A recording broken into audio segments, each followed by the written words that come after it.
today will be the difference between restoration, regeneration, and resilience.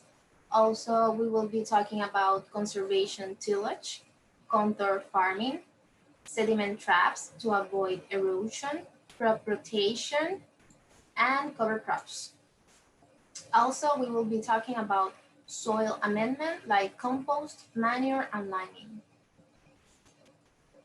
So human action on soil function and land resource has been increasing over time, and we cannot forget that the soil is a finite resource, so we need to take care of soil properly. We need to adopt a new principles and ethic lifestyle based on sustainability. However, the word sustainability has been is like a dinosaur right now. Why? Because it has been abused and used without the right meaning. So when we hear the word sustainable, we need to ask if it's really sustainable. So we will be talking about practice that conduct to a sustainable farming. So what are the 3 R's of soil? They are restoration, regeneration, and resilience. All of them sounds quite similar, however, they are different management practice. The first one is restoration, is when you supply the missing elements on soil. It's like just maintenance because farmer doesn't visualize a cyclical dynamics, just like linear dynamics. So when you just reply the missing element, um, just extracting from soil the resource and not adding more compost or enhancing soil properties.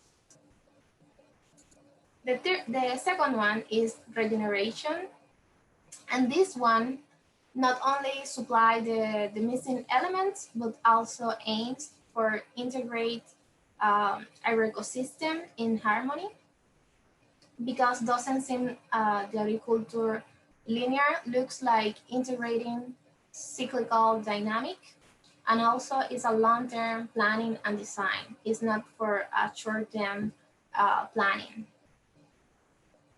So as you can see here, you have sustainable that you can say, okay, this is good, but then you want better strategies, so you incorporate the regeneration in properties.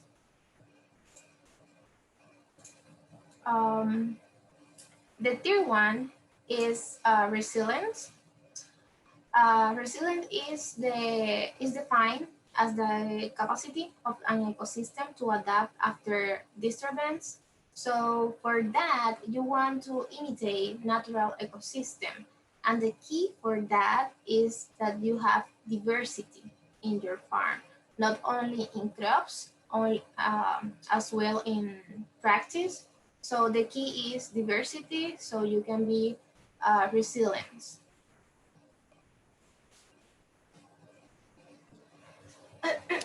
Sorry.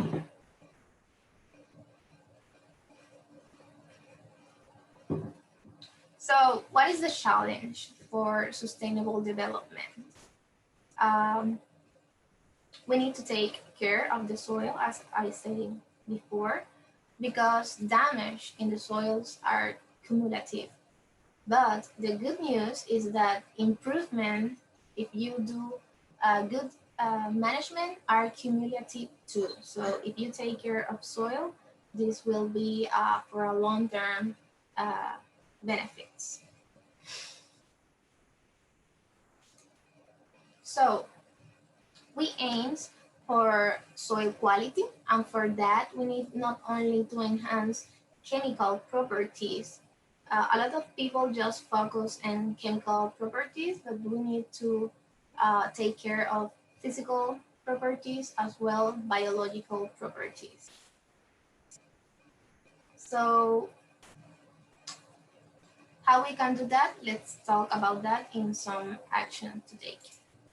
The first one is conservation tillage. Conservation tillage is tillage system that minimize the number of tillage passes. So you are reducing soil aggregate disruption. You are reducing the damage to the soil architecture. Here you can see the picture of comparing conservation tillage and not conservation tillage. And this one is conservation tillage. The key with conservation tillage is that as a farmer, you need to leave at least 30% of the soil surface covered with residues. If you practice no tillage, but you didn't let the soil surface covered with residues, you are not doing conservation tillage. So the key here is leaving the soil surface covered. There are other names for conservation tillage, like reduced tillage, minimum tillage, are the same. So as Bolaño says, without residues, it's not conservation tillage. And a study found that if you use conservation tillage, you can reduce 60% of the erosion at your farm. So that's a lot. There are 4 main types of conservation tillage. The first one is using mulch. The second one is reed tillage. The sun tillage, you are only impacting where you are going to put your plant, and the no tillage.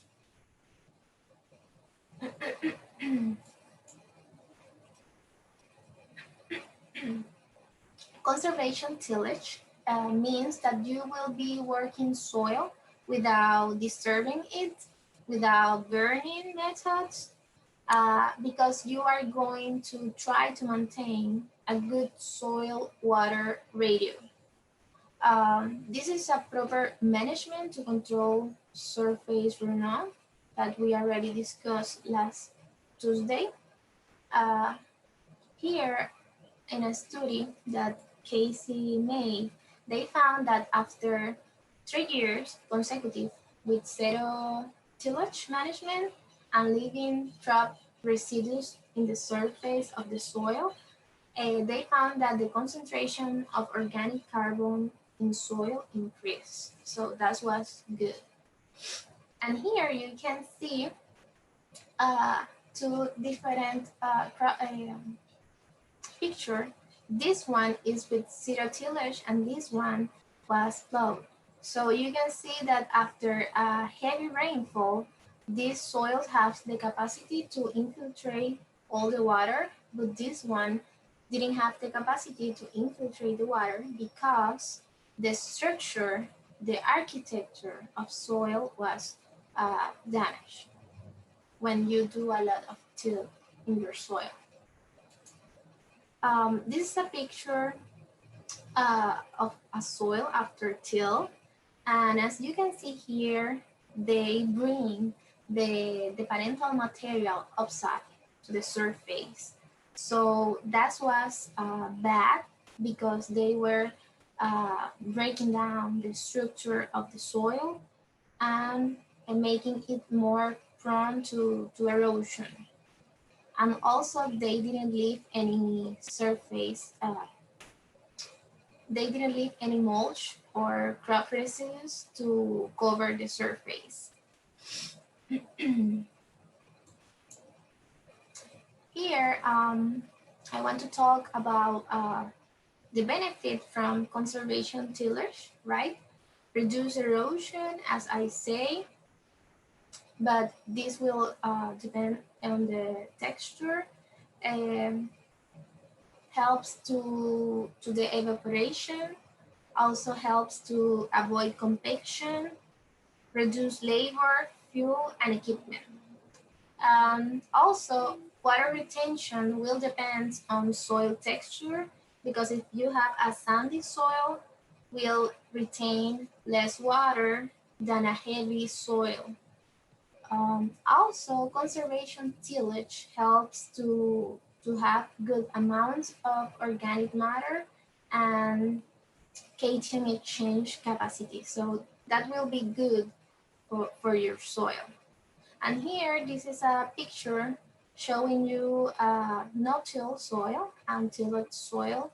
So this is more vulnerable to the runoff, to erosion. And this one is protected with the soil coverage. Okay. Conservation tillage enhance physical properties. As I say, soil texture is an inherent. You can change soil texture, but you can change soil structure, and that's good. Because if you have a good soil structure, you will help the water move better through the soil profile. Soil structure is the arrangement of the solid part of the soil and the pore space located between them. So if you have a good soil structure, you will enhance also the ability for the plants to grow. And here they show you different soil structure. This one is good, but then this one here, it's a poor condition. And this figure here show you that soils can have different soil structure. The granular and the blocky one are the most desired in agriculture. So if you have a good amount of organic matter, you will be promoting this type of soil structure. The no-till is one of the type of conservation tillage. This means no tillage at all. People claim the benefit, but you need to know that using no-till on bare soil can be counterproductive. You need to protect the soil surface, as I say a lot. And in addition, if you are using no-till practice and you are not having good results, you need to check the pH and also the nutrient balance, because some people say, oh, no-till is not working for me, but you need to first check other parameters before saying that is the no-till practice. However, some farms need to use no-till practice intermittent because they maybe use like 2 years no till, and then this year I till, 2 years no till, and then this other I till, until they go for a no till in a long term. Um, as I say, not every soil can be under no till management because some soils are uh, have a heavy clay, so could be no me sale la palabra. Could be bad for that soil. This was a report that they were showing that heavy clays not match for well to a no-till system. For example, in soils from vertisoil order could be very challenging because the bulk density will increase. So you will have more compacted soil. This is because those soils naturally are in that way. So if you leave them without no-till, they can create those like mountains that we call gilgai. So you don't want that in your no-till farm. So before selecting the management that you want, you need to know what type of soil you have. On that farm, they found that the resistance to penetration was higher, so that is bad for plants because they will pass. more work to grow the roots. So yeah, and also the moisture retention increased, and also that was bad because um, water was not infiltrating, and heavy clays uh, usually retain a lot of water. So if moisture retention was increasing, was bad in this scenario, right? This is not for every soil. In some soils, no-till works very well, but in other soils didn't work well. So the next thing that we need to do, ¿verdad? To achieve a resilient farm is avoid erosion. We already know how erosion starts, so we know how we can stop it. There are 4 strategies to avoid erosion. The first one is decreasing the volume and speed. The second is stop the water, and this came from the word detener in Spanish. And the third one is dispel, and the last one is divert, and this is the last option. So all we want to avoid erosion is control how the water moves through our farm. So discussing practice to avoid erosion, the first one is counter cultivation. This is a soil conservation practice that consists of cultivating with the slope following the natural curves of the topography. Um, so you make counterbanks that works as barriers. This will reduce water speed, reduce the water force, and also facilitate work on a slope, because will be easier. You have this area to work better than the slope, the continuous slope. Also will retain water for plants. So that's the benefit of contour cultivation. This is a farm of coffee, and they were doing contour cultivation to avoid erosion. So it's widely recommended to construct contour banks with a slope of 1% toward the drain, because this will help to reduce the excess of water. In some cases, it's recommended to make that with 2 to 4% of a slope. This is a slope inside the bank. These practices are recommended in soils with a slope lower than 12%. This is important. You will do contour cultivation if your farm have a slope less than 12%, because larger slope will require other practices.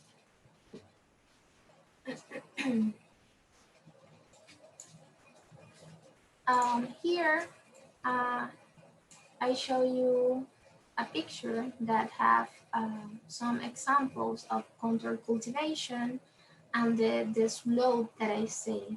They create like a gradient, so the water move through the bank to one place, so you can control the movement of water. So what disadvantage we can afford doing contour cultivation?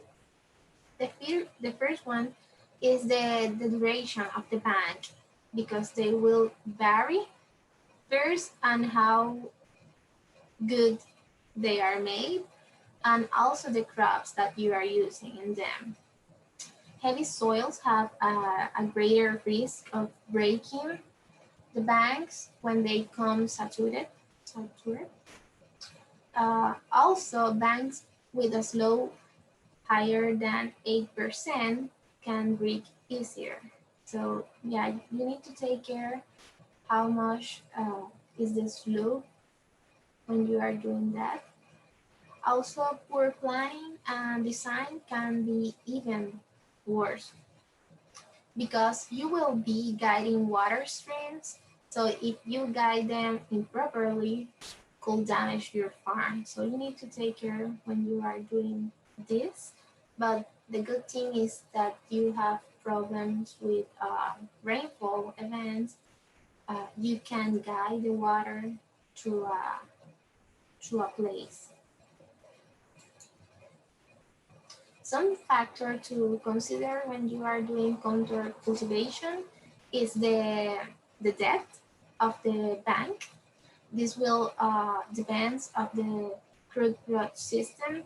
For example, if you have corn, they have long roots, so you will want a bank with higher, right? Also, the intensity of rainfall at your farm and the type of soil. Because if you have heavy soil, they will be more susceptible to the overflow. Um, the typical range of the depth is 6 inches to 12 inches. You can play with that according the crop that you want in that bank. Also, the distance between banks will depend on the crop. If you have trees as a coffee farm, or if you only have um, small crops, so will depend on what are you doing in your farm. Also will depend on the soil density and the techniques that you are doing um, when you are planting. Because if you are using the triangular spacing, right, you can um, have more plants in one bank than if you are using the traditional row spacing. Also, another factor to consider is the land. If you, it's recommended that you use contour cultivation when the slope is less than 100 meters. If you have a land more than that, sometimes it's considered that you should terrace. We will be discussing them. And also strip cropping. Okay, the terrace or step slope are using for that, right? This technique is used when you have a slope with more than 80% of inclination. And this practice means that you will be converting a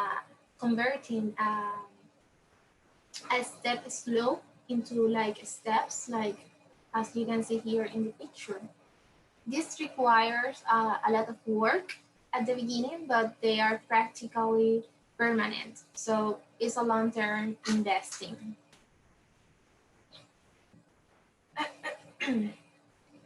Also, terrace will facilitate the use of light equipment in the farm because sometimes when you have a, a slope farm, it's difficult to use like weight equipment. So when you make the terrace will help to use them. To construct them, you will require to put something to support the soil because you will be removing soil from one area and then putting in the other place. So you will be creating like the steps, right? So you need to protect this area to avoid that you lose soil.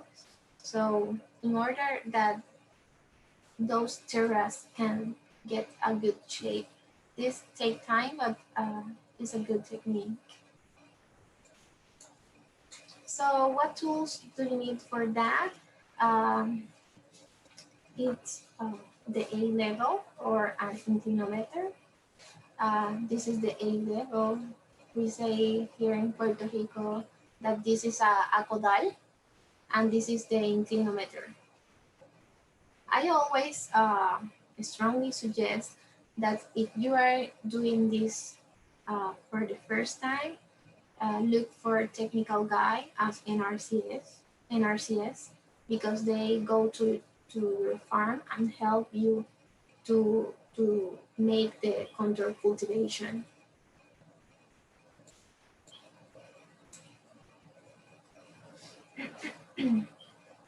This is a study where they complement contour cultivation with other techniques, and they found that complementing techniques reduce 25 to 90% of erosion, of soil erosion.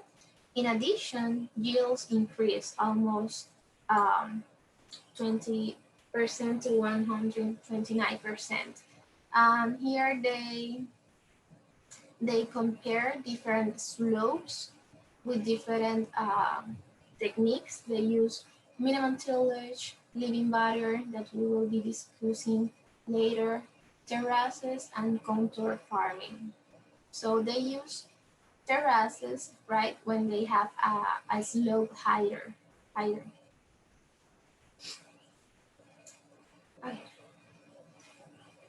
Other strategy to control erosion is creating drainage ditches. They are different kind of ditches. The first one is ditches to intercept water. The second one is diversion ditches. This will be the first line of defense after heavy rainfall events. Those are constructed along the contour lines to intercept the, the surface runoff. Um,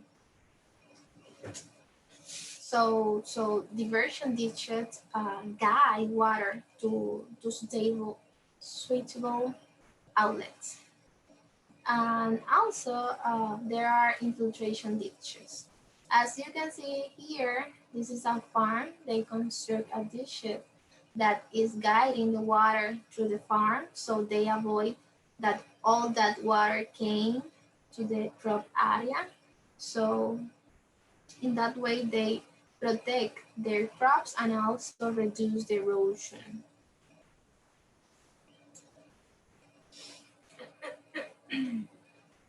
Some ditches can be constructed with vegetation. So if you are planning to do one, it's recommended using perennial vegetation because plants will help to filter sediments, organic materials, and nutrients.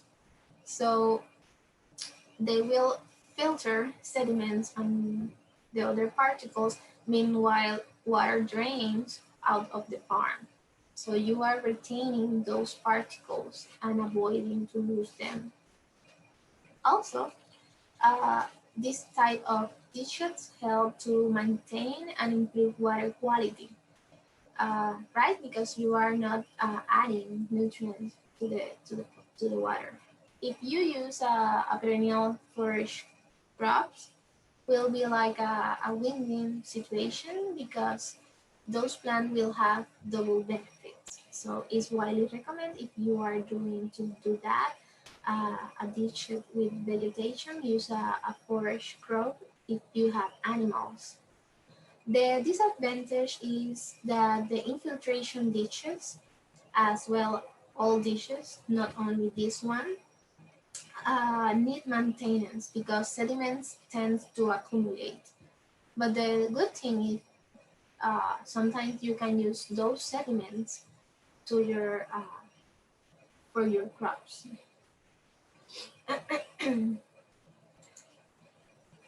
Another plant that you can use as erosion control is the vetiver. This is a perennial grass. The roots of this plant can reach up to 15 feet in length.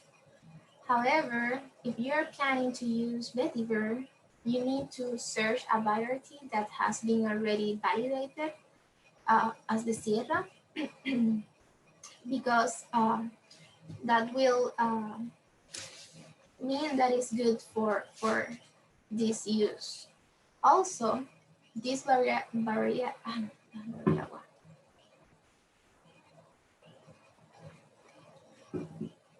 this variety is well adapted to the Caribbean.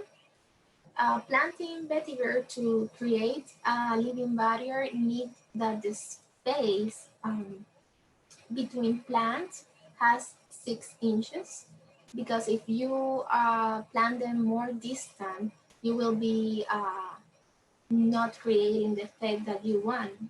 So to reduce erosion, so you need to plant them 6 inch apart.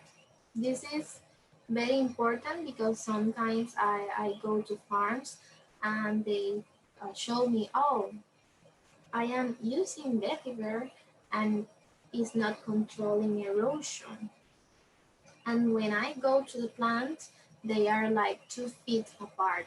I know that when vetiver grows, uh, you think that you can plant them like 1 feet, 2 feet apart, but to reduce erosion, you need to plant them 6 inch apart. Uh, in addition, in prone areas, NRCS recommended that use double line of vetiver. So as you can see, not only sometimes just 6 inch apart, sometimes you need double line. The good thing is that you can use this plant as mulch. You cut the leaf and you can use as mulch in your farm. Other barriers that you can use, for example, in an emergency, because they are temporary, are the sandbag, the hay, and also the fiber rolls. As you can see here, they use sandbags and also use vetiver, because as sandbags are temporary, they are using vetiver in a long term. So this is a good example to, to, to control erosion. Erosion traps are also a good strategy. Those are created with gabion stone and riprap stones to reduce the water speed, to deflect the impact, and also because dissipate the energy of the water. Sometimes erosion traps are complemented with vetiver to promote evapotranspiration. Here, this is a erosion trap. They have all the water with the sediments here, and they use vetiver to promote the evapotranspiration. And here, this is also erosion traps, so they are controlling the speed of the water, like with steps, and creating a barrier with vegetation too. Erosion traps are also used in permaculture. For example, the use of intercepted water for crops such as banana. So if you are planning to do this, you take advantage of that, planting some crops near the erosion traps. Paths and roads, you better take care of them too, because according a study by Ramon Thomas, this is the most vulnerable area to erosion and is the most common one without proper management. So don't forget your roads. You can do to avoid erosion in paths and roads, drainage systems, diversion ditches, as I mentioned before, and also use grass waterways. And here you can see that they are using rocks to reduce the speed of the water. And here you can see this road that is highly eroded, so it's better to control that in early. We already discussed the techniques to avoid erosion, right? Leaving the soil surface covered, uh, using no-till or um, conservation tillage, avoiding the water go through your farm with a lot of energy. And now we are going to discuss another best practice to enhance soil health and soil quality. So crop rotation, this is not a rocket science, right? This is something old. Actually, is the oldest method of preventing soil uh, quality and controlling pests because prevents depletion, but also you need to take into consideration the functionality of the crops when you are doing crop rotation. And what do you can take care for that?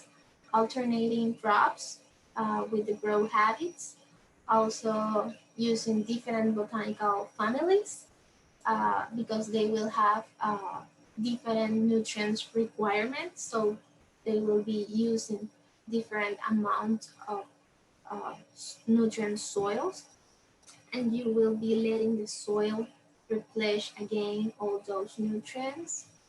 Also, alternate crops with diverse root systems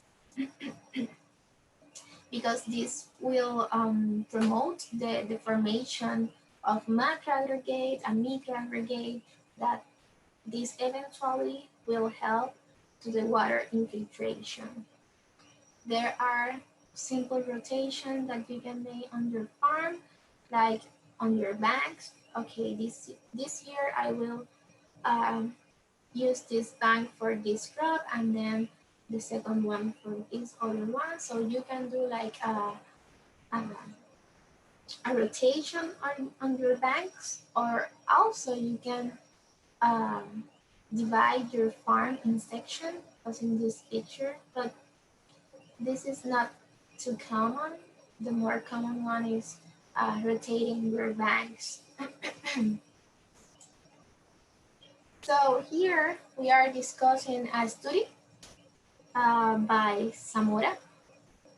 They were evaluating soil health change in vegetable production, and they compare a system with tomatoes and onions versus a tomato monoculture. What they found was that when they have the tomato and onion improve the quality of the organic matter, and also they had higher microbial biomass and enzymatic activity. When you make crop rotation, you also can enhance nitrogen dynamics using legumes to fix nitrogen with the symbiotic relationship because there are bacteria from Rhizobia group that are nitrogen fixing. And what plant you can use like peas, veg, clovers, and beans. So that's a good key when you are planning to make a crop rotation. So other strategy that you can use is planting cover crops. The integration of cover crops in agricultural system has been widely promoted as a strategy for soil and water conservation.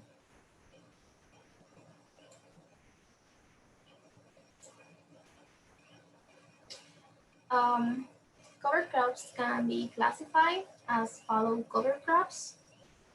Those can be spontaneous, just the weeds that grow naturally in one area, and farmers use fall cover crops in the off season, letting the soil take a break.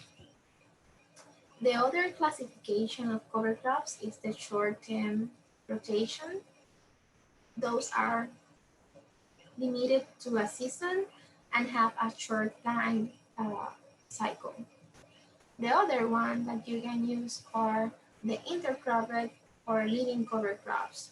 Those plants grow together with the main crops and can be perennial plants or self-seeding annuals because you don't want to replant them continually. The idea here is that they are continuous. The limitation here when you are using living cover crops with your main crop is the shallow tolerance. So you need to select a proper cover crop.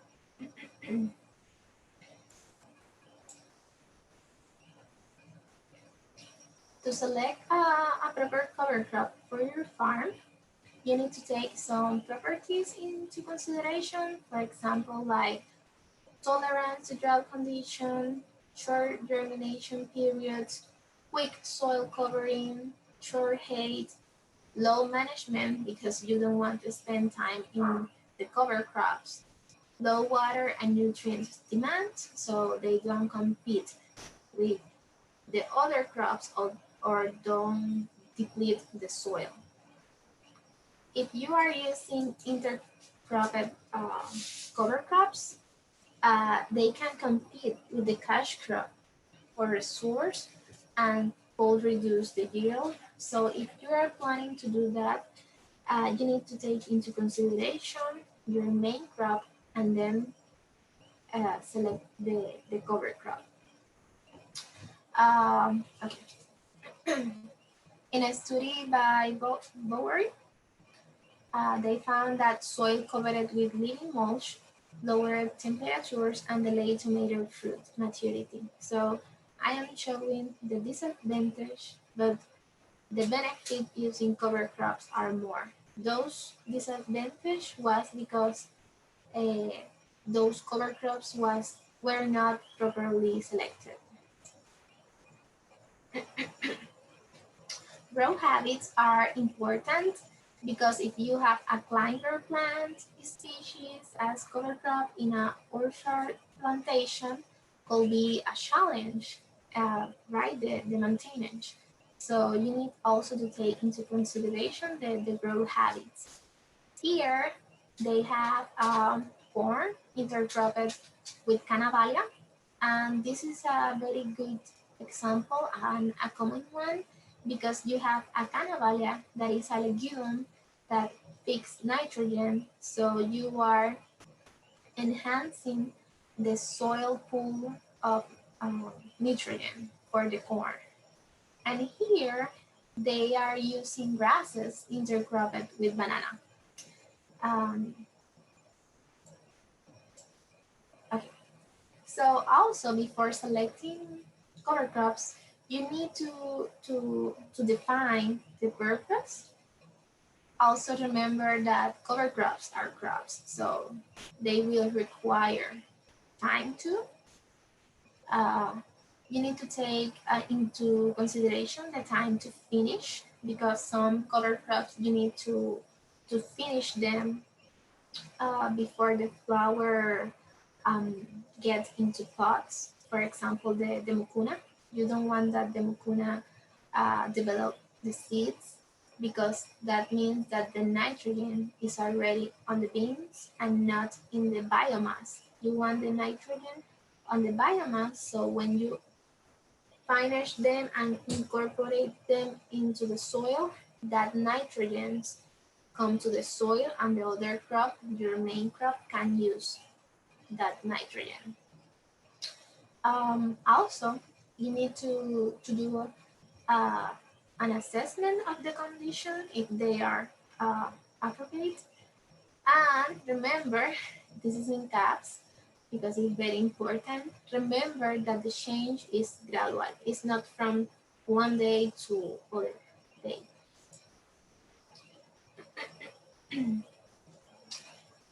The benefits of cover crops are you will be using a chemical-free strategy. You will be not promoting herbicide-resistant weeds. In addition, the farm will have ecological benefit and low environmental impact.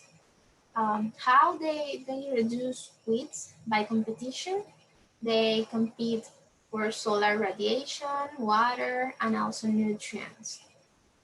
If you compare cover crops versus herbicide, yeah, it's right, herbicide acts faster, but you need to spend more money and you will be killing the biodiversity in your soil. So it's not like a good comparison. When you are using cover crops, you need to complement them with cultural technique. For example, when they are growing in the early stage, you will need to hand out the weeds. So this will take time, but you will have the benefits. This though found that when you have a cover crop with a coverage of 90% or more, you reduce weed uh, a lot. So maybe at the first stage you are not seeing the results, but this is more a long-term uh, benefit. And here, this is a study. They were comparing the weed management treatment and the weed biomass. And as you can see, the control that doesn't have any cover crop had more with biomass than the other ones. This is with herbicide, although they use herbicide with robot. And then they use also trimmer, and then they use Arachis pintoi. This is a cover crop from the legume group. And also they use Heterotis rotundifolia, that is like a enredadera. Oh my God, I forgot the word. A vine. A what? A vine. A A vine. vine, yeah. So they were comparing Heterotis rotundifolia and Arachis pintoi. And as you can see, um, the wheat biomass was reduced when they were using cover crops. Thank you, Pamela. This is this is a guide created by the UPR in Puerto Rico that explains some plant species that you can use in your farm. I will be sharing it with you. And also they have a video that is very good, so I will be sharing it with you. So if you want to watch the graphic that I already explained, they have a video of that. Um, as I mentioned before, weeds has been creating resistance to herbicide. So herbicides are not the real solution. Here, this is a graph that show over the time how plant species are creating resistance to herbicides. So this was part of my study. Um, the takeaway from this is that cover crops are not a short-term solution if you are using them as intercrop uh, with your main crop. Takes time, but works. Here I was comparing three plant species for a banana farm using them as cover crops. As you can see, after 8 months, the labor time was reduced a lot, but a lot. So maybe in the first month was not working, but then after 8 months was good. And as they were perennial, was a permanent investment, right? Here, this picture shows you two, two soils. This one was without cover crop, and this one they use radish as cover crops. And as you can see, maybe I should do a test. What type of erosion is that? We already discussed them last Tuesday. So as you can see here, these soils was impacted with erosion, but this one don't. Why? Because radish have a root system that create macroporous in the soils. So when the heavy rainfall comes, the water can infiltrate, so doesn't uh, doesn't take away the soil. You can avoid erosion with that practice. Cover crops enhance chemical property, but as you already watched in the other picture, also enhance physical properties as the soil structure. As you can see here in this picture, this is soil that was with cover crops, and this one is without cover crops. And this one is very compacted, and this one has more burrows, so the plants can grow better the root system. So remember, regenerative agriculture is always building and enhancing soil fertility. And soil fertility is not only the chemical properties, it's also the architecture of the soil, how those nutrients are available to the plants. So yeah. Um, Also, cover crops helps to increase the moisture retention capacity. This is the radish that was used as cover crop in the other picture, in this one. This is daikon, a cover crops that is widely known as biotil because they create those porous space in the soil, so will help the water infiltration. The benefit will depend on the root system, of course, and also you will increase soil organic matter content.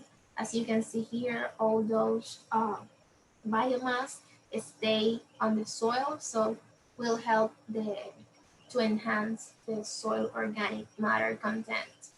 And here in this graphic, they are comparing three types of cover crops and the control, the blue one. And you can see the soil moisture content right here.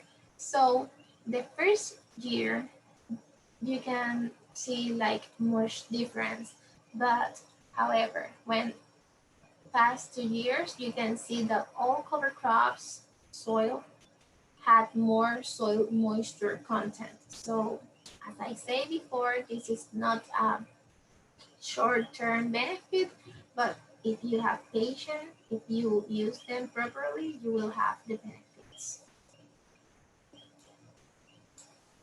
Okay. More benefits of cover crops. You can use them as a second cash crop. For example, here you can use them with gastronomic, forage, or ornamental purpose. We have here arugula, sunflower, and sesame. So yeah, you can use them with a second benefit or more benefit than the others that I already told you. In addition, cover crops can reduce production costs. Of course, requires an initial investment, but cover crops can provide you ecosystem service. Those services are difficult to quantify in money, but they will reduce labor management because they will reduce weeds. So yeah, you can quantify that in money. Also, if you were using herbicide before and now you are using cover crops, you will be reducing that cost. Also will improve the soil quality because will be contributing to the nutrient pool. Here, that was a study, so they were comparing the nitrogen credits when using cover crops. So yeah, they were having benefits also with not only the ecosystem service, but also reducing costs of fertilizer, herbicide, and labor management. Cover crops helps to enhance soil organic matter as well soil biodiversity, what promotes better nutrient cycles. So yeah, it's a win-win situation. Sometimes farmers use mixtures of cover crops because they want to equilibrate the carbon nitrogen ratio. So plants with higher amounts of carbon will be more recalcitrant. That means that will be more difficult to decompose. So if you do a cover crop mixture, sometimes recommend that you use legume and grasses. So in that way, you will be creating a balance in the carbon nitrogen ratio.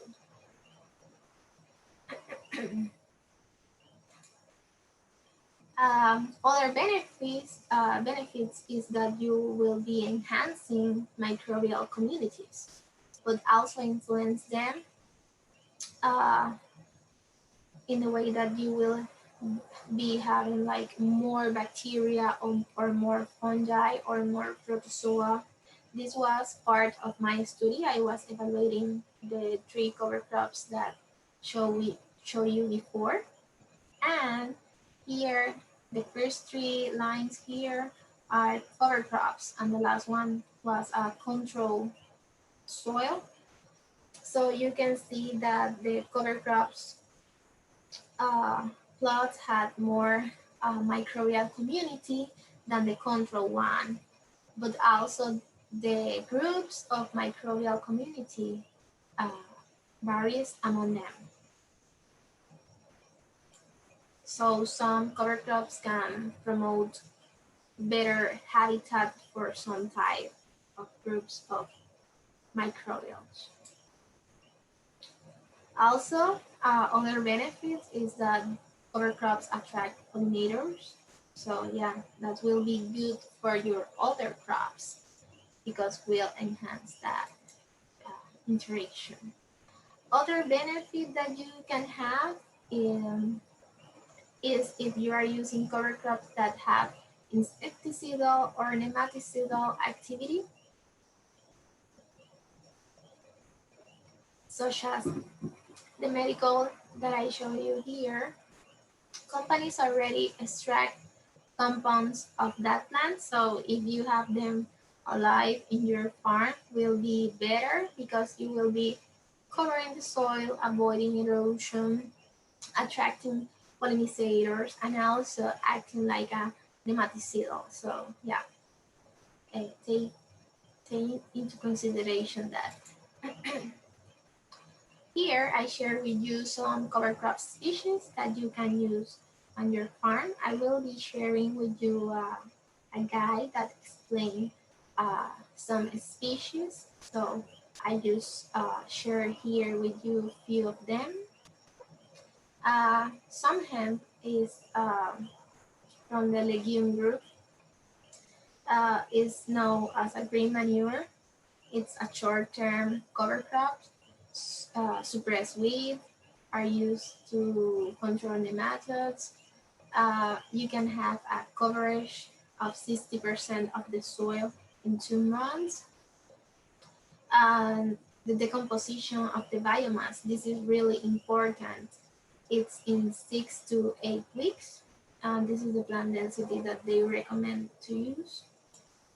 You need to cut them before they develop the seeds. So in that way, you are using the nitrogen that they have already in the biomass. Per Miller, this is from the group of grasses.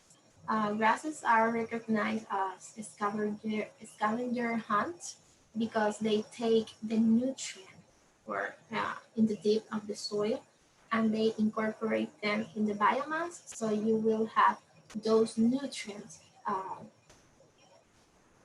in the surface of the soil. Also, you can use them for forage or to feed. Yeah. Um,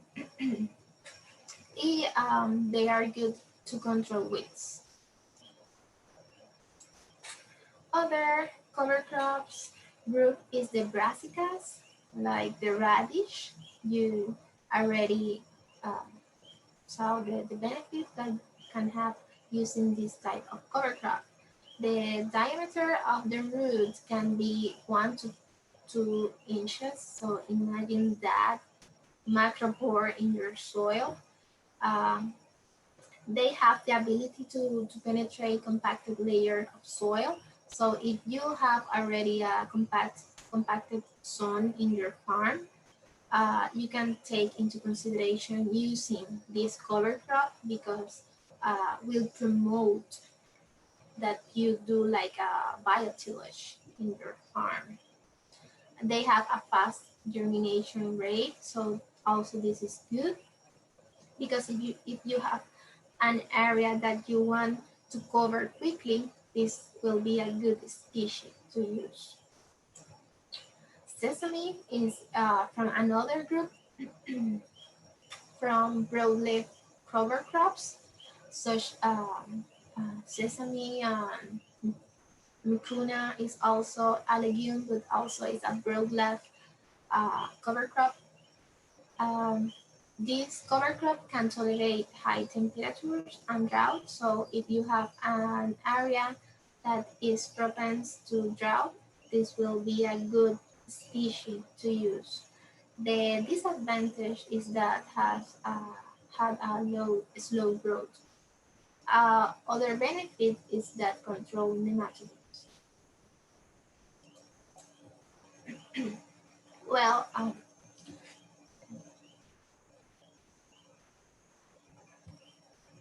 sorry.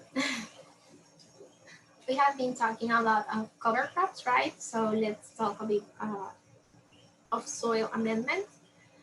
For example, composting of animal manure can improve soil health too. You can use composting from goat, horse, cow, sheep, rabbit. Yeah, you have a list here. Uh, and the important thing is that when you are using manure from animals, uh, the important thing is the solidization. This is a technique that using heat from soil rays to eliminate pathogenic microorganisms. So this is a very important step if you are using manure right. Also, it's strongly recommended that you incorporate the manure and not use like a broadcast because this will avoid the volatilization of compounds. In a study of Chile, they found that using manure in soil, like an amendment, reduced soil loss, reduced soil erosion because manure had a lot right there of organic matter and will enhance your soil structure. So will help with that. However, it's important to recognize that continuous application should not be the rule. If you have plenty manure, you don't want to abuse using that neither. Because if you excess the nutrient uptake capacity of the crops, you will be creating a soil propense to surface runoff rich in phosphorus, and also you will be propense to nutrient leaching, losing nitrates to the soil. So you don't want to abuse using them. Chicken manure is another of the best manures that you can use on your farm because are richer in nitrogen. It's recommended that you use 1.5 pounds by square meter. However, this will depend on the crop nutrient requirements and the soil type that you have. Why is good chicken manure? Because it's high in nitrogen content. However, is low in potassium content, but is have higher concentration of salts like calcium, magnesium. The thing is that you want to know the quantity and the quality of the chicken manure that you are using. It will depend on the food consumption of the chicken, right? Also, will depend on how you manage that manure, the temperature, or if you are leaving them in an aerobic condition, you will be uh, more prone to lose ammonia. Also, you need to have a ventilation in the area when you are having manure in a place. This is a table that compare uh, sheep manure and chicken manure. So here you can see the difference between some nutrients. For example, nitrogen and phosphorus. You see that you have more in chicken manure than in sheep manure.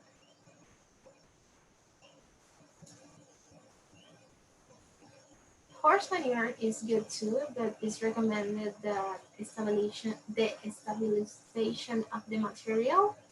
For that, it's recommended to use rice husk or hay. Also, mix them with the horse urine and the manure. Why? Because with that mixture will be easily to decompose. Also, if you make a wrong stabilization, you will be prone to lose nitrogen through volatilization. It's recommended that you have aerobic condition to avoid losing nitrogen from the manure, and the stabilization take um, 90 to 120 days. And here you can see this is a change in temperature when they are doing the stabilization. So you can see that near 2 weeks the temperature are higher, and then the temperature comes down when the manure has already stabilized.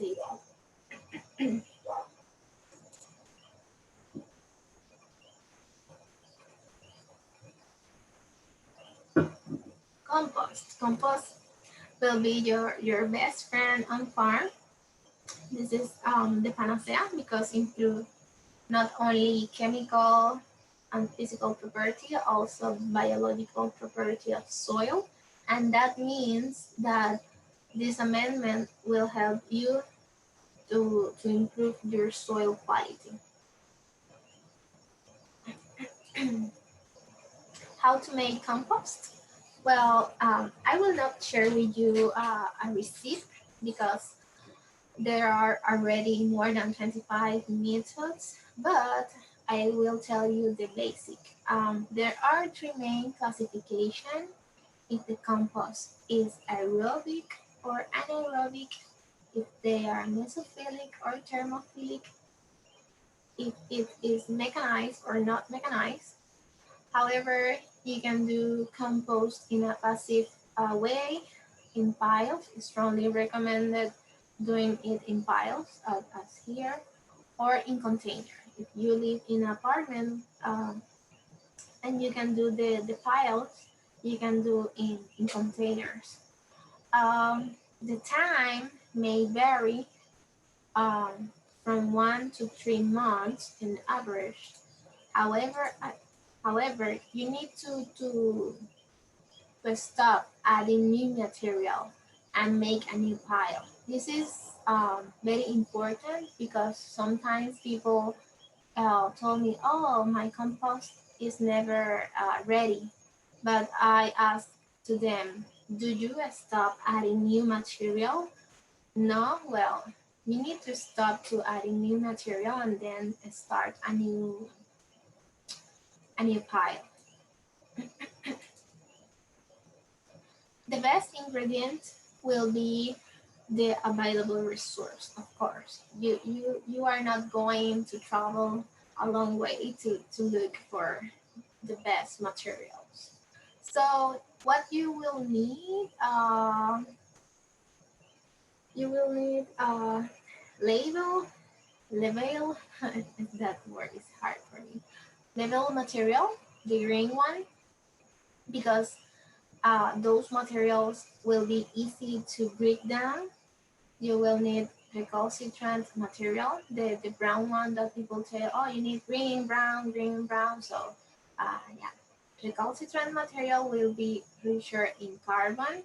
Also, I strongly recommend that you use manure in your vegetable compost. Why? Because this will add nitrogen, so you will be having a good carbon nitrogen ratio.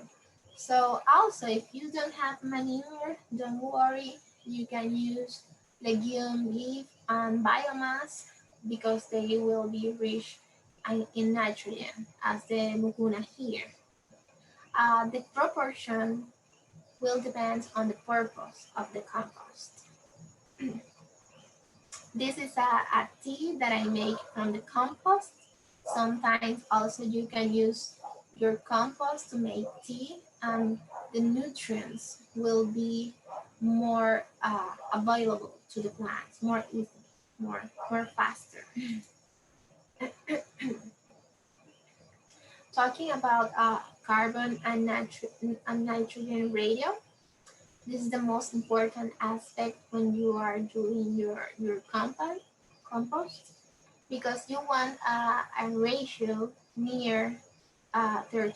Why? Because if you have a higher ratio, the decomposition will be slower and will be facilitated by fungi. Here, this is a list that tell you if you use different compounds to do your compost, the ratio of carbon and nitrogen. So you can use this to have an idea of what are you adding to your compost. Also, if you have the wrong ratio from carbon to nitrogen, the temperature will not increase. And this is a very important aspect when you are doing the compost. You need to increase the temperature. I will be discussing this right now. Yeah. Um, Another important factor to consider is the humidity. It's recommended a minimum of 40%. Remember the good guys, because compost is made by microbial decomposition, so they need water. However, you need to avoid the excess of water. Um, you can do the fifth exercise to take some compost in your hand, squeeze it, and if the water drain is too wet. So that's a signal that maybe you are adding too much water. In addition, you need to monitor the temperature. 100 to 35 Fahrenheit for 10 days is recommended. So in that way, you are killing the bad guys, the bad microbials. Uh, Compost increase a lot temperature, so you need to take care of that too, because sometimes compost piles can start a fire. And also remember, if you are using compost that is not ready in the early stage, the pH of that compost will be slightly acid. So the phase of composting related to the temperature uh, are these four phases. The temperature will be the energy that is released by enzymatic activity and microflora. So that tell you that it's working the decomposition. The first phase is mesophyll. So you will be watching an increase in temperature and a decrease in pH. And then is the thermophilic phase. This is the higher one with higher temperatures because there is the biological action, the sanitation. So this is an important step because you will be killing also the seeds from weeds, and you don't want a compost that throws seeds of weeds in your bank. So yeah, you don't want that. So this is a very important step. And then after thermophilic phase is again the mesophilic phase. So the temperature starts decreasing, and then you reach the maturation and stabilization. Oh, okay. Um, Here I explain the benefits of using liming to reduce the acidity of soil, and also liming enhance nutrient availability. For example, phosphorus and calcium also will enhance microbial activity because nitrogen fixer bacteria love calcium. So yeah, you will be helping them in your soil. A source for liming could be calcium carbonate that supplies calcium. Also, you can use dolomite that supplies calcium as well as magnesium. And the quality of the liming uh, material that you will be using will be defined with the neutralizing capacity, the purity of the material, and also the particle size. Uh, Liming needs water, so if you are liming your soil and doesn't rain, will not have the effect because the reaction needs water to reduce the pH. Okay, so to summarize, to adopt regenerative strategies, you need to complement several strategies, such as minimizing soil disturbance with conservation tillage, maximize crop diversity, not using monoculture, keep the soil covered.